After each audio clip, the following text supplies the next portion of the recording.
美国联准会主席是表示讲，第三季的经济活动虽然讲有较热，也毋过即马通货膨胀有关是偏悬，所以决定利率未变，希望讲即个膨胀的指数会当赶紧转来到2%。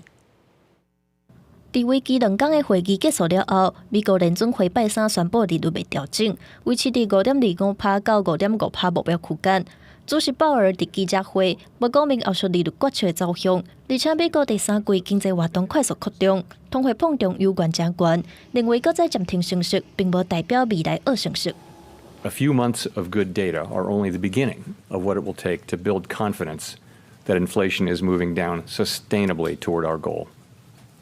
The process of getting inflation sustainably down to 2% has a long way to go. 这几个月以来，美债10年期公债殖利率增加真悬，顶礼拜要升超过5%，引发市场震动。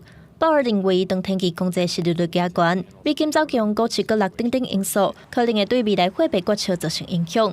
而且联准会利率后续走势，卖牵连到咱央行的调控利率。11月的 CPI 年增率很可能就是会回到2% 以下了。好，所以说央行理监事会应该是不会有动作。好，那除非就是说11月的这个通膨还是连着，还是偏高。联准会搁再维持利率无变，市场解读可能已经完成升息，嘛带动美股四大指数初一时全部大起，各地台北股市收盘时起超过300点，徛登来16300点的关卡。台股也在早盘的时候跳空开高，重新收复了这个5日线、10日线。那么短线破底的危机，我认为是暂时解除。新台票换美金早盘嘛回升，以32.4块升达8.4分开出。